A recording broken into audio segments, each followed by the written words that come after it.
Hey folks, so gun control is coming in one form or another, regardless of whether you're ready for it or not. So I would strongly suggest that you get ready for it. All right, so this article just came out 7 hours ago. I just found it, and it would institute a form of gun control that requires no votes from Republicans. Now let me get into this article. This is on Business Insider. The link to the article is going to be in the comments or in the description below. A House Democrat plans to introduce a bill that would hit AR-15s with a 1,000% tax, and it could pass Congress without GOP votes. Let me scroll down, and I'll start reading from the article and explain what's going on here. All right. The article starts off by explaining U.S. has experienced a string of mass shootings in the past 3 weeks in Buffalo, New York, Uvalde, Texas, and Tulsa, Oklahoma, that have left scores of adults and children dead. Naturally, they're going to try to play on your emotions and your compassion right off the bat. The recent violence is prompting one House Democrat to draft a measure aimed at severely restricting access to AR-15 style weapons used by different gunmen in the carnage. Representative Donald Bayer of Virginia, a member of the tax-writing House Ways and Means panel, wants to impose a 1,000% excise tax on assault weapons.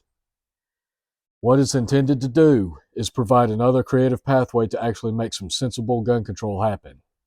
So, Bayer told Insider. So I'm going to stop there for just a second. First of all, it's not sensible gun control, it's gun control. It's an infringement. He uses the term sensible gun control. When I get through explaining what's happening here, you're going to understand just how ridiculous this is, because law-abiding gun owners are not the problem here. Guns are not the actual problem here. The problem is people that are being reported for mental illness or serious risks are not being taken seriously by the health system or the legal system. There are reports that the shooter in Texas was known to the FBI. And even if that's not the case, there were other incidents where a gunman opened fire in a mass shooting where the shooter was known to the FBI. He had been flagged. The FBI was aware of him, but they, for whatever reason, they looked at him and said, "Oh, this is not serious enough for us to take action on." There are multiple instances where people with mental illnesses were reported to health professionals. People, their families and their friends sought help for them, sought mental help assistance for them, and they didn't get anything done. Me personally, I know of somebody right now struggling with an individual, or individuals rather, that suffer from mental illness. And they are struggling severely because they've gone to counselors, they've gone to the police, they've gone to mental health centers on multiple occasions to get help, and they're not getting the help that they need for these individuals. This is where the system is breaking down. The system is breaking down where these people are not being treated the way they need to be treated. The people that are requesting assistance and requesting help are not getting the help that they need. The system is breaking down with our schools having doors propped open, not having security in place, not being fortified against this kind of crap happening. The system is breaking down from police officers sitting outside for an hour holding parents at gunpoint and in cuffs and tasing parents while some maniac with a gun is running around inside the school committing mass murder. These are the failures in the system, not the guns, not the law-abiding gun owners. So let's start with that right off the bat. These are the failures here. The mental health system, the health system in general, and the police and the schools are the failures in all of these. The FBI is the failure in all of these situations. A gun is a tool. These things are going to happen regardless of whether they have access to an AR-15 or not. All right, rant over. I'm going to get back to the article now. All right, what it's intended to do is provide another creative pathway to actually making some sensible gun control happen, Bayer told Insider. All right, hang on a second. I got to scroll down, and my computer's acting up. We think that a 1,000% fee on assault weapons is just the kind of restrictive measure that creates enough fiscal impact to qualify for reconciliation. Keyword there, reconciliation. Think back to the Reconciliation Act that was used to pass Build Back Better and other things by the Democrats where they forced through legislation without a single GOP vote. They took an item and they wrapped it in the shroud of fiscal legislation and rammed it through without a single GOP vote. Basically, they forced it on people. When you force something like that on people, it's not a law that is voted on. People don't have representation. You're enforcing tyranny at that point. That's what they're planning on doing with this. All right, the new AR-15 style guns range from $500 to over $2,000, depending on location and type of gun. NBC News reported. I'll vouch for that. AR-15s generally run anywhere from $500 to $2,500, depending on where you're at and the type of gun you're talking about. All right, that means that a 1,000% tax on the weapon would add a $5,000 to $20,000 fee to the final sales price. So that would bring the price of the gun anywhere from $5,500 to $22,000 for the right to buy an AR-15, and would probably keep it out of the reach for many younger Americans. Well, I hate to tell you, with Bidenomics in full effect in America, that kind of legislation is going to take it out of the hands of most Americans. This is a similar legislation. This is going to have a similar effect as the Class 3 stamp required for full automatic weapons here in the United States. Now, a lot of people are saying full automatic weapons are illegal. No, they're not. They're highly restricted. You can actually get a fully automatic rifle. You can get a Gatling gun. You can get a minigun. You can get all of these Class 3 weapons, but the trick is you have to pay a tax stamp upon purchase of that rifle or that gun. That tax stamp can often add anywhere from $5,000 to $20,000 to the price of the gun, making it extremely unaffordable. You also have to, with those particular guns, consider that it's almost prohibitively expensive to shoot those guns at the range and enjoy them, because some of those guns fire massive amounts of rounds per minute, and the rounds for those guns typically run around $1 to $2 a round. So this is not designed to try to make it fiscally unavailable for younger Americans. This is just trying to make it fiscally unavailable for most Americans. Who's got $22,000 to drop on an AR-15? Not me. I sure don't. All right, so let me continue on with this. Some details of the bill still aren't finalized, such as when the tax would kick in and what to do with any revenue raised. I guarantee you, I know where some of this stuff is going. It's going to go back, go into liberals' pockets. That's exactly where a lot of this money is going to go. Politicians are going to get a bunch of it. It's not going to go to help people for any by any stretch of the imagination, and it's going to be used to fund lawyers for people to sue gun manufacturers. That's going to be one thing. Some of this money from this revenue is going to be funneled into, because it's going to be ultimately designed as a stepping stone to shutting down gun manufacturers. All right, some details of the bill still aren't finalized, such as when the tax would kick in and what to do with any revenue raised. It's also unclear how much money it would generate. 1 out of every 5 weapons purchased in the U.S. is an AR-15 style rifle, per the National Shooting Sports Foundation in a 2014 court brief. Gun sales have surged since then and reached their second highest level recorded last year. Well, once this hits the airwaves, hits the news, and gets widely spread, there's going to be more panic buying of guns, because this is not something that's going to be forced on a vote in the Senate floor with a possibility of it failing. Something like this is going to get rammed through without any votes.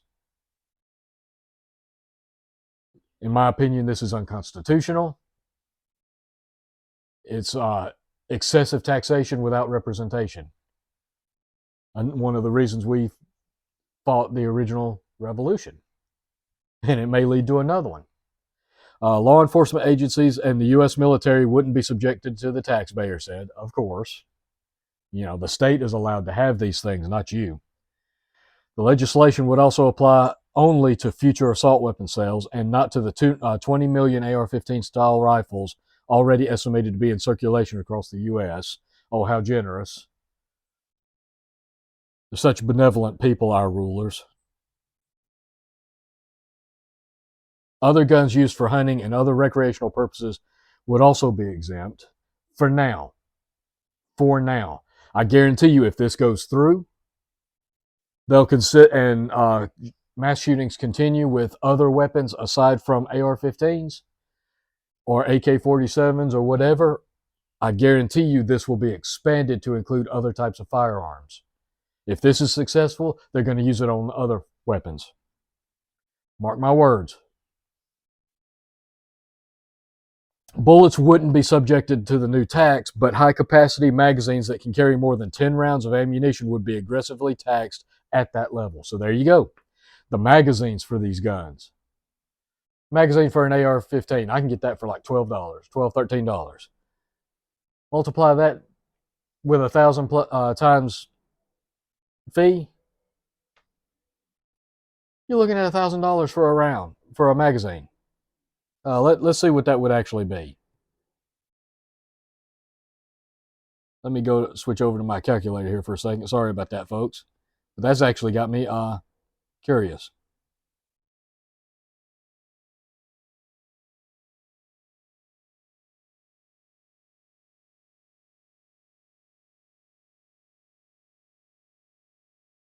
Okay. You know what? I've gotten so bad at navigating a computer. I haven't used this thing in forever. Okay, here we go. Sorry, folks. I've gotten used to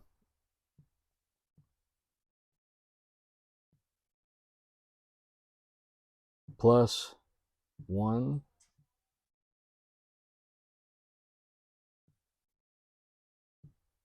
That'd be $142.45 for a single magazine. $142.45 for one 30-round magazine. You don't think this is going to create panic buying on rifles and magazines? You better believe it will. We're going to see a run on guns like we've never seen before. Because again, all gun legislation in the past that's come up during election years or proposed assault weapons bans, people have known, well, it's got to make it through the House, then it's got to make it to the Senate and pass that, then it's got to go to the President and be signed. This will completely bypass the Senate.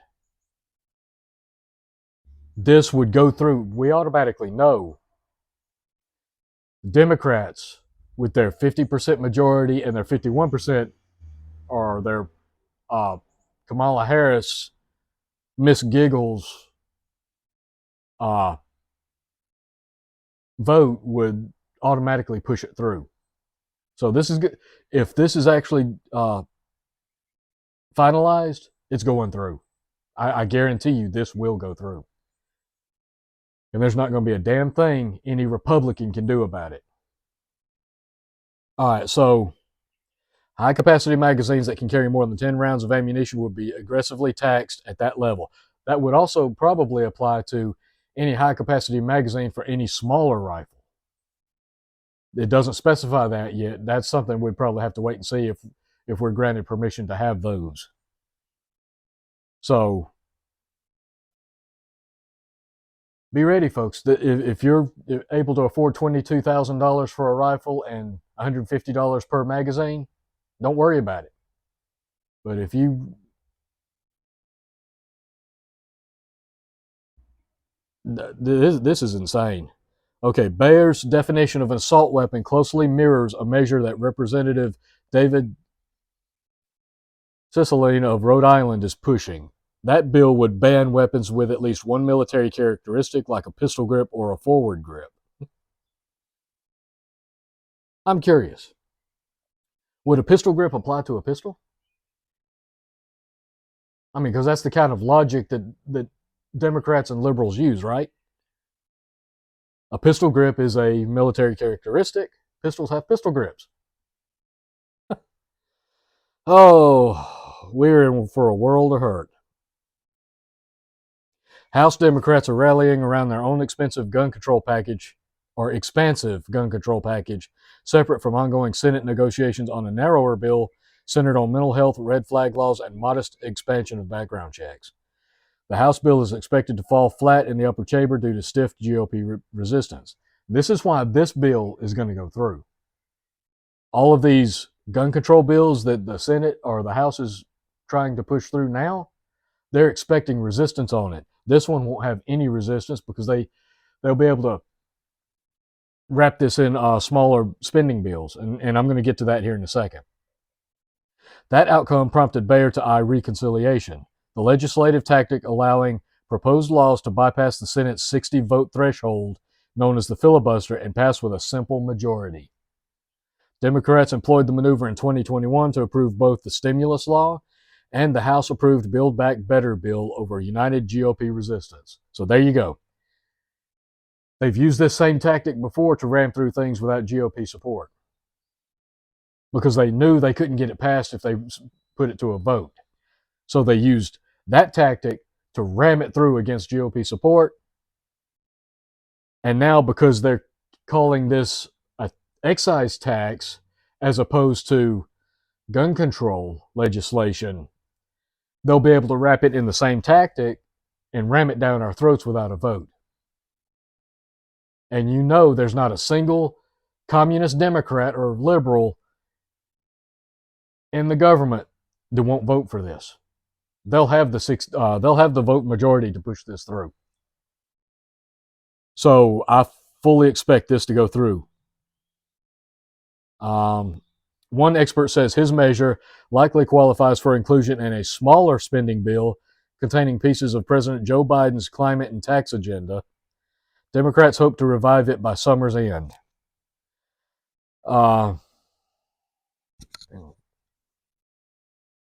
Taxes get more deference in budget reconciliation than other policies from a parliamentarian viewpoint, Zach Moeller, director of the economic program at the center-left Third Way think tank, told Insider. What the?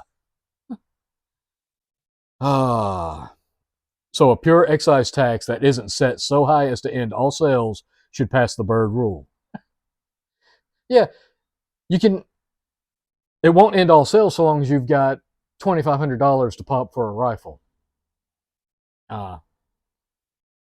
So you have to be wealthy or a politician or work for military or law enforcement in order to get this. Again, it's a proxy gun control bill. Let's look at it that way. This is proxy gun control. Highly unconstitutional in my opinion. referring to the rule governing what meets the requirements to be included in a filibuster-proof bill. So this will go through. I'm telling you, folks, this is going to go through. The federal government already imposes a 10% tax on importation and sale of handguns per the Tax Policy Center. The tax rate is 11% for other guns and ammunition. Oh, wow. We're talking about 10% and 11% versus 1,000%. That's a big freaking difference. I don't agree with those taxes either, but that's a major difference. The federal government, I already read that. Bayer said he was open to negotiating the 1,000% tax rate. There's nothing magical about that 1,000% number. It's severe enough to actually inhibit and restrict sales. No kidding. But also successful enough that it's not been seen as an absolute ban. Well, that's a point of contention, my friend, or mister. I don't want to call you friend because you definitely ain't my damn friend. There are instances stretching back decades of Democrats seeking massive tax increases on guns and ammo to make them unaffordable. Senator Daniel Patrick Moynihan of New York said in 1993 that he wanted to tax handgun ammunition out of existence to curb crime, the New York Times reported. That's exactly what this is intended to do. They're wrapping this with, we're not trying to make it so expensive that you can't own a gun, only to prohibit many younger Americans from having it. But that's the whole point of this, is to tax it into oblivion where you can't afford to even own the gun or own the magazines. Now, granted, they're going to grandfather in what you already own, but I would be willing to bet there's going to be so many restrictions with red flag laws that the slightest little complaint from anybody that doesn't even know you will get those taken away from you. Gun control's coming, folks. In 2020, a pair of Democrats introduced similar measures to raise taxes on weapons to prevent gun violence, though not at the scale Bayer is seeking. Plus, they also didn't have the majority in the House and Senate and the vice presidency to ram this through down your throats without any GOP votes. Both Representative Hank Johnson and Elizabeth Warren of Massachusetts put forward plans to triple the tax on handguns at 30%, as well as nearly quintuple the tax rate on shells and cartridges to 50%. Okay, yeah. By all means, let's refer to Senator Pocahontas, the 264th Cherokee Indian, and Hank Johnson, the brilliant geologist that he is, that thought the island of Guam would tip over and capsize if too many people stood on it. Yeah, by all means, let's leave serious issues like gun control up to these morons. Those went nowhere in Congress. Again, they didn't have Democrats didn't have the majority to ram things through without votes. And the Bayer plan faces steep hurdles as well. Now, I'm not so sure about that.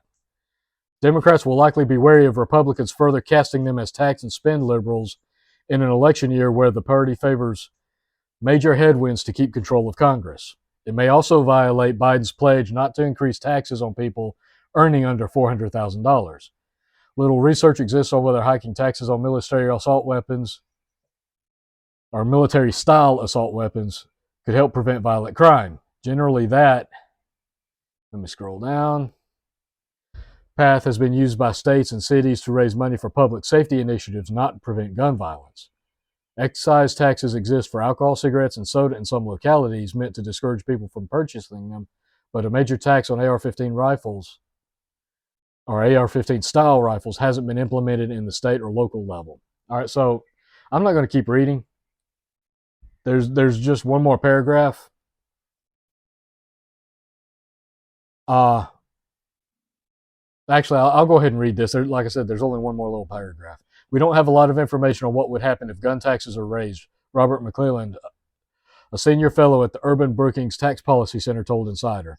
But a gun tax at 1,000%, I can't see how it would not dissuade some people from purchasing a taxed firearm. I'll be honest with you, 1,000% tax is going to dissuade most Americans. Unless you make over $400,000 a year, you ain't got that kind of money laying around to spend that kind of money on guns. They're talking about hurdles here.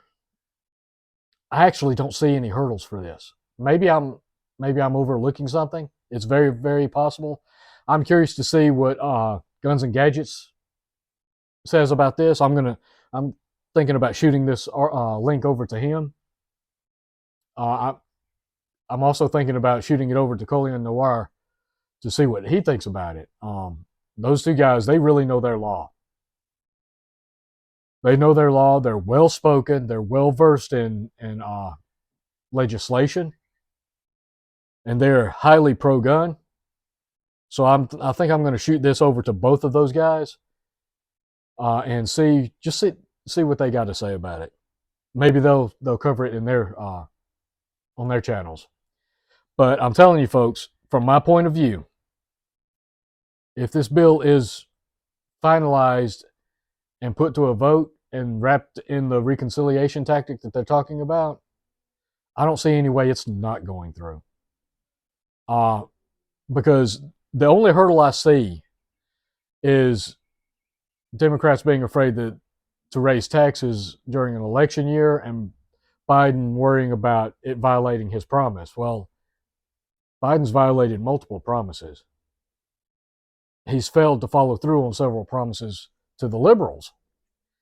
So I don't think that's an issue. But raising taxes might be an issue if they think they're going to gain control or retain control after this midterm election. However, consider this. If Democrats feel that they're going to get wiped out by a red wave this midterm election, and that's what a lot of people are calling for. A lot of people are saying that there's going to be a major red wave, some are calling it a red tsunami, where a lot of Democrats are going to lose and get voted out because of the policies of the past 2-3 years. The way this country's headed, there's a lot of people that think that red wave or that red tsunami is going to wipe them out. And Republicans are going to gain some measure of control. If Democrats are seriously concerned that they're not going to be able to maintain control during the election, expect this to get rammed through. Because they have nothing to lose at that point. They may think, well, we're going to lose anyway, or we stand to lose anyway. Let's ram through everything we possibly can while we can. And that's Democrats' mentality. What did they do the minute they gained control of the House and Senate? As soon as they got that vote majority, anything that they thought they could ram through without GOP votes, it got shoved through. Printing more money, build back better, which I don't know that nothing's been built back better. You got to demolish what's existing before you can build it back, which they've been successful at that, in my opinion. I'm telling you, folks, this will probably start another major panic buy on guns. That's what I see. I hope you got what you want, because if this goes through, you probably ain't going to be able to afford to buy anything else. So I foresee this actually going through. I could be wrong. I pray to God I'm wrong. But I foresee this one going through. We'll see. Again, I hope you've already got what you want. If not, you better get it now. With that, that's all I've got. I'm going to close this down, and I'm going to shoot this link over to those two guys because I really want to hear what they have to say about it.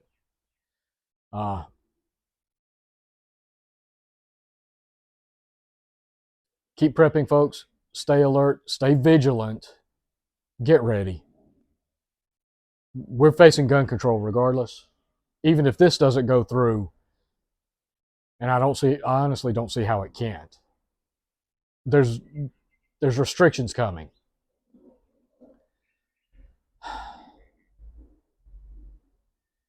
appreciate you guys watching. Like, share, subscribe if you haven't.